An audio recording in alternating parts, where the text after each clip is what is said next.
Hey, what's up, everybody? My name is Ian Garcia. This is Devotional Criticism, and this is the New Movie Diary, in which I review recent, new, and up-and-coming movie releases and attempt to give you the straight facts about them, in my humble opinion. This week's double feature is one of those where I wish I had enough money to license music, maybe Gary Numan's Cars, because I've got a very vehicular double feature queued up for us this week. First up, Gran Turismo, the new, or we should say new-ish, Sony Pictures release based on the famous Polyphony digital racing simulator. New-ish because in a really wild move, Sony has actually been pushing this thing pretty hard. It technically got its wide release this past Thursday when I saw it, but I have a feeling that for a lot of you out there, you would have been convinced it came out a full week before, because Sony has actually been rolling this thing out for a full week of limited previews that don't actually appear to be that limited in the grand scheme of things. It's certainly been playing at virtually every Regal and AMC in my area. That really only turns out to be the tip of the iceberg in terms of Gran Turismo, which does turn out to be a very, we might say,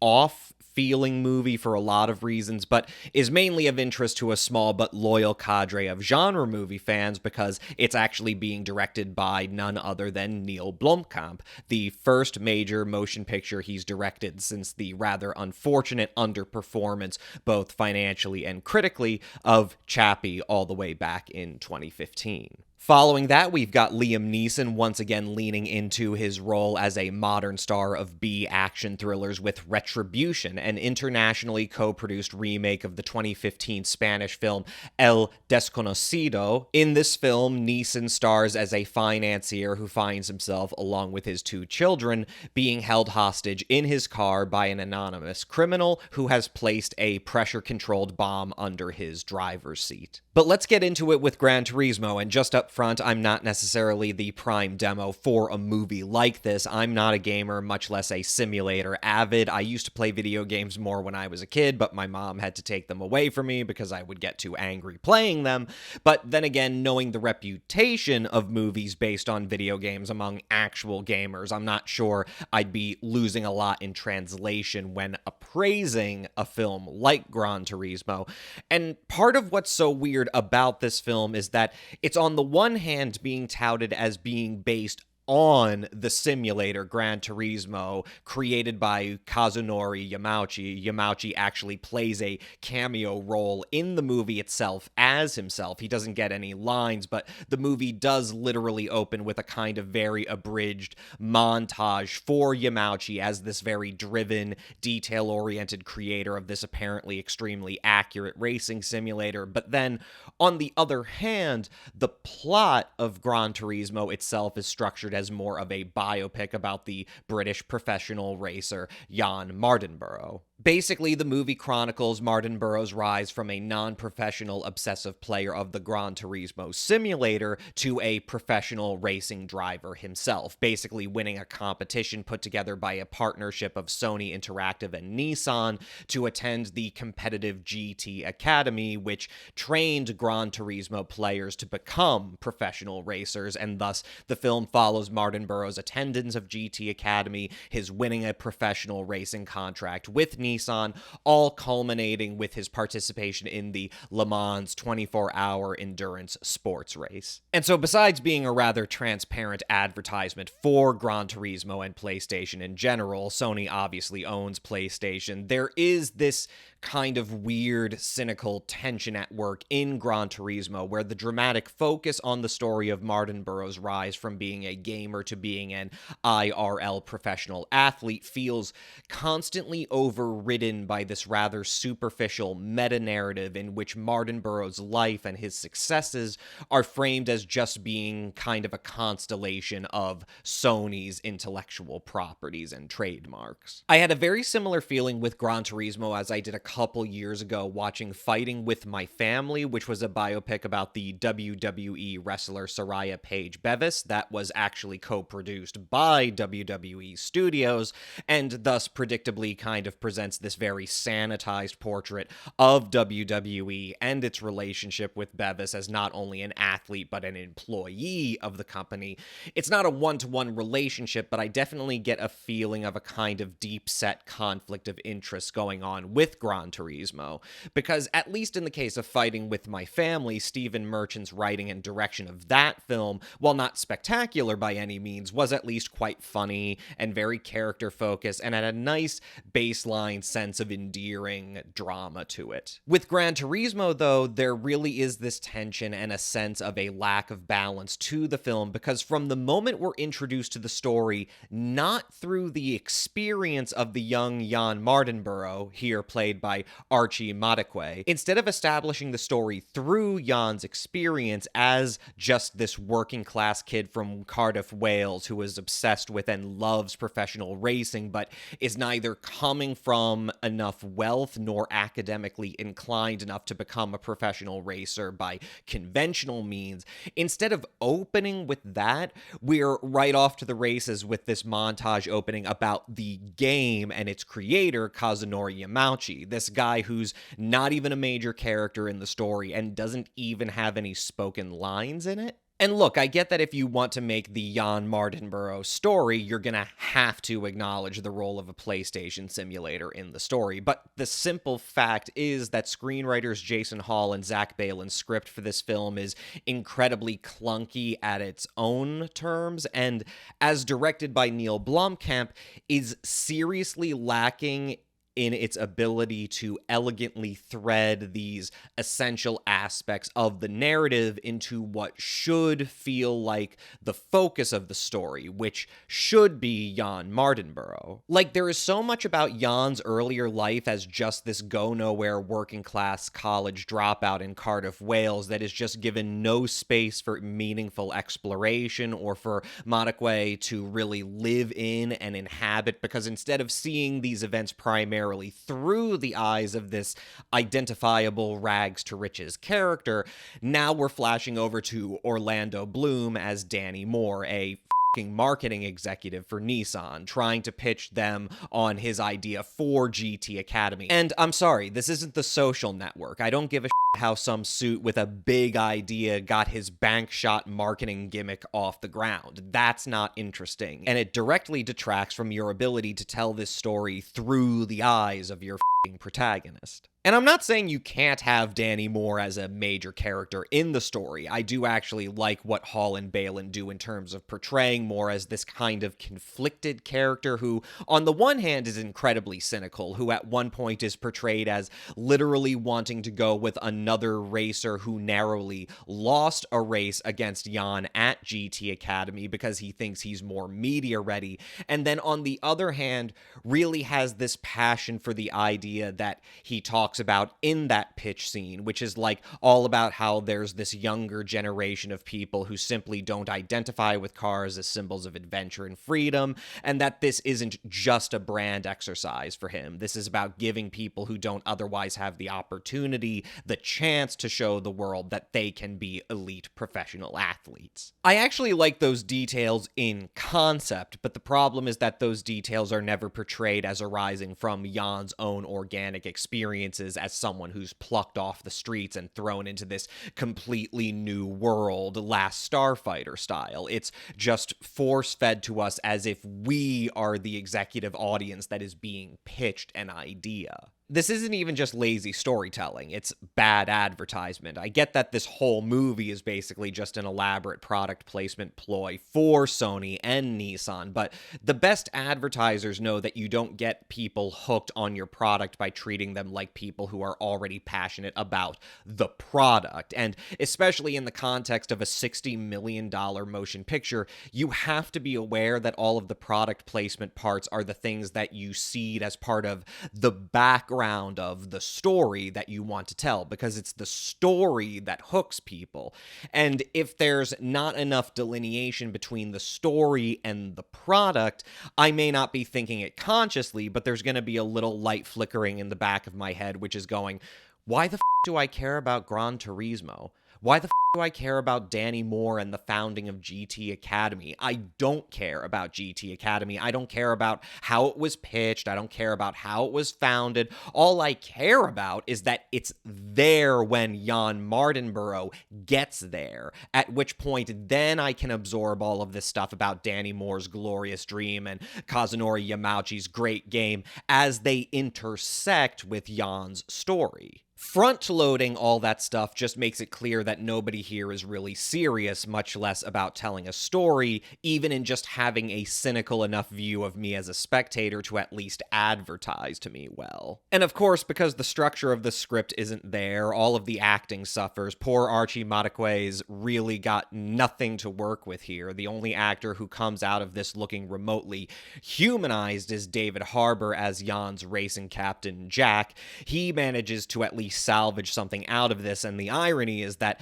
because this ostensive biopic about Jan Mardenborough actually manages to do a much better job about telling an organic story about Jack Salter than it does about the guy who actually does all the death-defying racing. I would be remiss if I didn't mention that there is a small amount of controversy following this film, which basically boils down to the fact that, like all biopics, it presents a very condensed, liberally dramatized version of events that plays around a bit with chronology, and there's this point in the narrative where Jan is racing in the Nürburgring in Germany. There's a freak accident in which he takes off from the track and goes flying into the spectator stands, an incident that actually kills one person, and obviously this is a very important moment for Jan learning to come back from this to keep pursuing his dream. And the reality is that while this event is technically factual, it occurred literally years after the time frame in which Gran Turismo technically takes place. So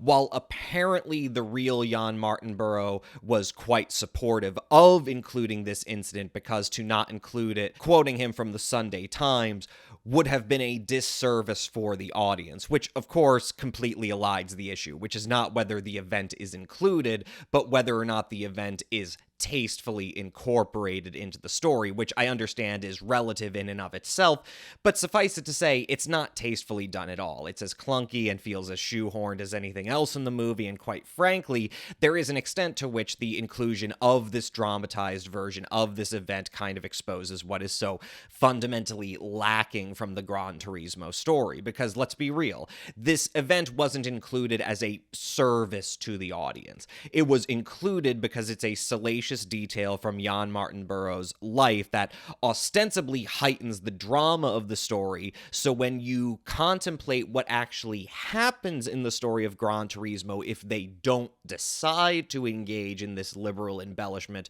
of chronology and events,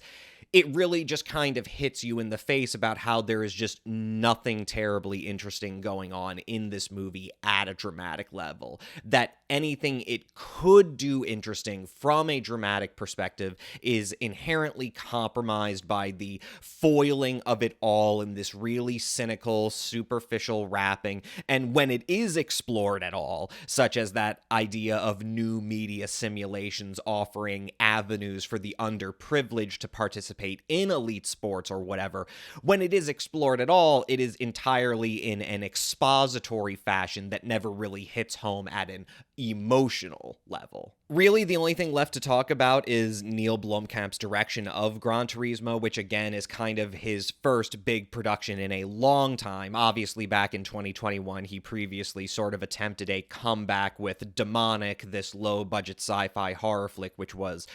garbage, and I say that as someone who's a fan of Blomkamp, someone who, between District 9 and Chappie, I think Blomkamp had a string of some of the most exciting and visually stunning sci-fi action movies of the new millennium. I even like Elysium, and even among people who are firmly in the pro-Blomkamp camp,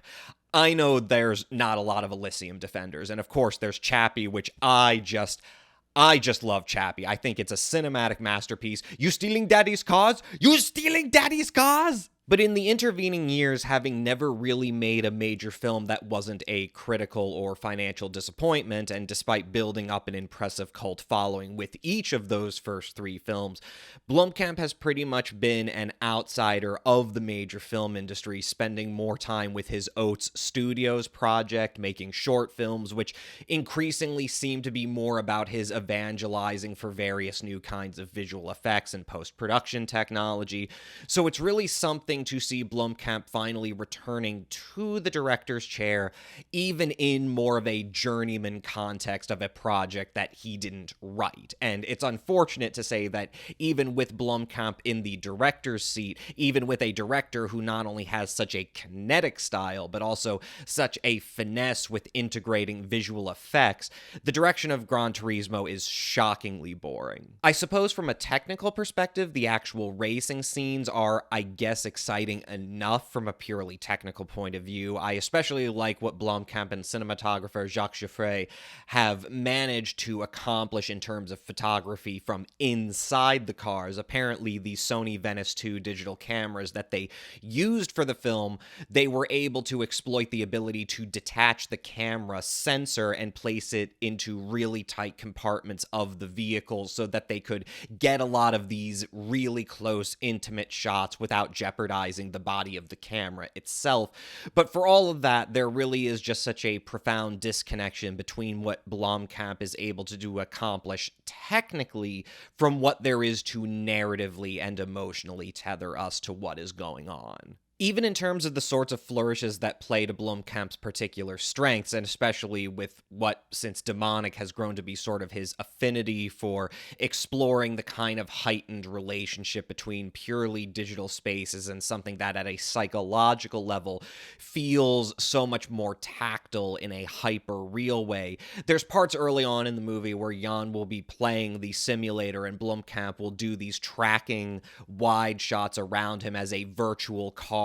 builds around him to sort of communicate just how within the virtual world of this simulator he is and how invested he is in them as a kind of escapist, separate reality. But the problem is that Blomkamp and the production team never really pursue those techniques for long enough to make us actually feel like we are seeing gaming through the eyes of a character who is so invested in it that it becomes real to him, which is more indicative of the surprising distance that the movie has overall from Jan's perspective, but is also just sort of fumbling the bag in terms of how I feel like, even as someone who hasn't played video games since I was quite young, I feel like we can all wrap our heads around the idea of playing a game and being so invested in it that we're totally psychologically immersed in this fantasy world. And the way it's conceived and executed in Gran Turismo, we never really get that feeling.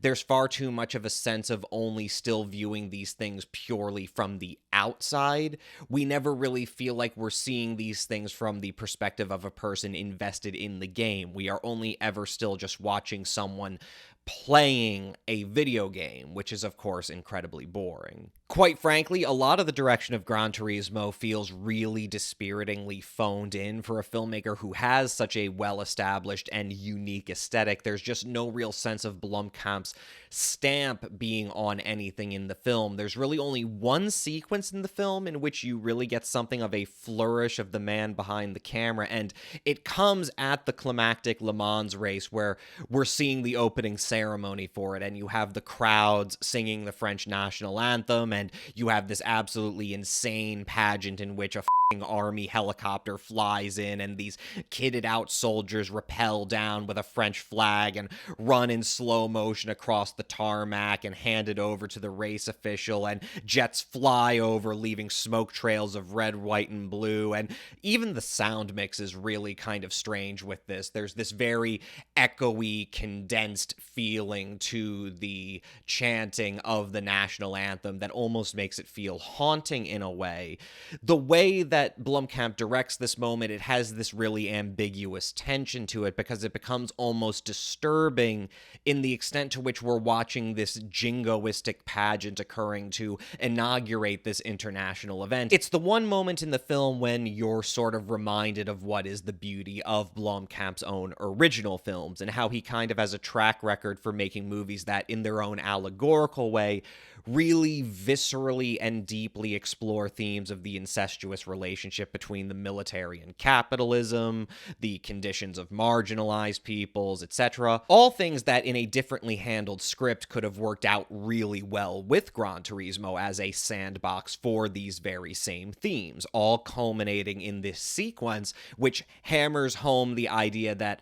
oh, this sort of competitive racing isn't just elite in the sense of elite athletic performance. It is elite in the sense of economic elite and international elitism, of the chauvinism that pervades professional sports as these mechanisms for making massive amounts of money and portraying this almost fascistic fantasy of elite physical endurance and accomplishment, all the while people like Jan are completely marginalized from even being able to participate in this world except as a simulation fantasy. But in the context of the film, it just sort of occurs as this almost subversive disturbance in a cynical rags to riches advertisement for Sony and Nissan, whereas the rest of the film, again, is just sort of passively directed as an exercise in pure branding synergy, where even the ostensive focus of the story of Jan Martinborough, of this working class kid who got the chance of a lifetime,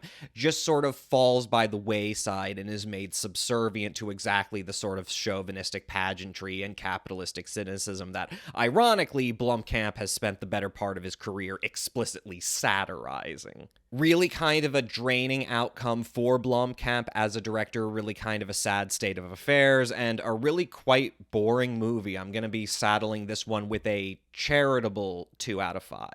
Coming out of that, I was really disappointed with the first feature of my double feature, was not really going into Retribution with very high expectations for the rest of the evening. I don't have anything against pot-boiled thrillers or Liam Neeson as an actor in them, but I think we can all agree that between such magnetic turns and classics like Non-Stop and The Commuter and Cold Pursuit, we can't really help but roll our eyes even a little bit at Neeson's latter years' turn as one of the oldest action stars in a genre that, let's face it, has a real institutional problem of cultivating some younger faces. So to say the least, I kind of just queued up Retribution because there was nothing else in the new offerings at my locals that I was looking forward to particularly. I thought since almost the entire movie is bound to the car itself as a setting that it would make an interesting pairing with Gran Turismo. But my guard was really up, and you know what? Coming out of Gran Turismo, I guess you could say that a movie like Retribution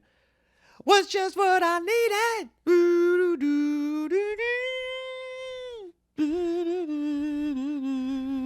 Yeah, I'm happy to report that Retribution is a really solid, enjoyable thriller. Certainly one of the better ones that Neeson has been in of late. And I think that what works more than anything about it is that it really catches you off guard in terms of its more moderate pacing of things. A lot of the more run-of-the-mill actioners that Neeson tends to find himself getting typecast in these days tend to be of the real hacky variety. Not a lot of strong character writing, a very clipped and impatient style of opening where it seems like whatever European journeyman they've got behind the camera is just eager to get all of the patina of this being a real movie out of the way so that we can get to some lean meat and potatoes action spectacle. And yet with Retribution, I was definitely pleasantly surprised how the European journeyman behind this production, Nimrod Antal, really does take his time in setting a mood and really even drawing out even small details of the opening to a degree where it kind of catches you off guard because it's moderately paced enough that it even feels a little awkward at times in terms of how naturalistic it is, and without necessarily being conscious conscious of it, you're comparing how Antal directs this film with how you're used to just sort of being speed run through the openings of B thrillers like this, as if anything but the action set pieces are just inessential details that the director is so afraid of the spectator getting bored by. Because the entire opening of the film is just Neeson as this financier character getting ready for work and trying to get his kids ready to go to school, and I think especially what triggered my appreciation for Antal operating on a very different level of directing this stuff was this small detail of just Neeson getting into the driver's seat and fumbling with his seatbelt. It's really well done, and again, just adds to this degree of naturalism that we're not used to seeing pulled off in thrillers like this. And that's just a very small particular detail, but I think it speaks to the overall precision of how Antal's vision with directing this, where he's not just clipping through incidental expository events. He's allowing even the small bits of the film that don't really have anything to do with the plot of the film to sit and to breathe and to draw themselves out. And of course, whereas a lot of thriller directors either shy away from tricks like that, or worse yet, are encouraged by some impatient producer to trim off the fat and get to the point because, come on, we're 15 minutes into this thing and Neeson is still just driving his kids to school. With Antal, he really seems to grasp and appreciate how even things that are totally banal and kind of awkward can really help to build up a sense of tension and suspense and even dread, because again, without our necessarily being conscious of it, we know deep down at a sort of instinctual level, oh, this isn't how I'm used to see this sort of thing start out. And so the fact that it's starting out this way is actually putting me on edge a little bit. The irony being that, and the small brilliance of Antal's direction here being that, even if you technically direct a B thriller like this the right way, with more of a character focus, with more of a moderate pace, with a more understated and naturalistic approach to your establishment, the fact that you're doing the right thing by the audience makes us feel like subconsciously that something is deeply wrong with what is going on. And so without even really doing much, you're putting us on the edge of our seats. We know something's coming, but we just don't know when, and it's really putting us in this suspenseful mood and atmosphere. And it pays off in terms of performances as well. As far as these more run-of-the-mill pot-boiled B thrillers, this is one of Neeson's best performances in a long time. You really get the sense of his appreciating that he actually does get to do more acting here, that he actually does get to sit, and he does a lot of sitting because, again, he's stuck in a car that's going to explode if he moves, but he really gets to just sit and breathe and be in the scene and be this character. And it works wonders for him being able to just approach this performance because he's not just rattling off banalities. He's living through the experience of these scenes as something that is absolutely as essential as anything he's going to have to do when the action ramps up. And fortunately, Retribution really does manage to sustain that air of suspense and dread. There are definitely some aspects of the script that are a little clunky, especially in terms of some of the dialogue, but what never wavers is that uncommon level of respect that Antal gives his direction of the story, even when it's not an action set piece, with a sustained sense of really drawing things out with an eye for small details. If I have one knock against Retribution, it's that it does have a twist ending, and the twist is really stupid, and not only is the twist kind of stupid, but it's just sort of grinds the climax to a halt with this really dialogue-heavy scene, which is basically forced to fill in a lot of exposition that we just haven't gotten and just isn't particularly meaningful to the preceding film. And what's more, it really does undermine what seems to be Antal and screenwriter Chris Salmanpour's intent to end the film on a really stark, ambiguous, open-ended note, which is at least respectable for how out of left field it comes, even if technically speaking, I don't think it's carried off very well in context. But warts and all, I thought Retribution was a thoroughly entertaining ride. I almost forgot to say the action sequences are really well directed in this. Well worth your time, and probably a damn sight more than you're expecting if you've got some fatigue from these more typecast of Neeson's latest star vehicles. Get it? Star vehicle. He's the star, and he spends the whole time inside a vehicle. Anyway, I'm giving this one a solid 3 out of 5. That's about all I've got for you on this episode. Let me know what you guys think. Like, subscribe, bell, yada yada. My name is Ian Garcia. This is Devotional Criticism, and this was the New Movie Diary. I'll catch you guys next time.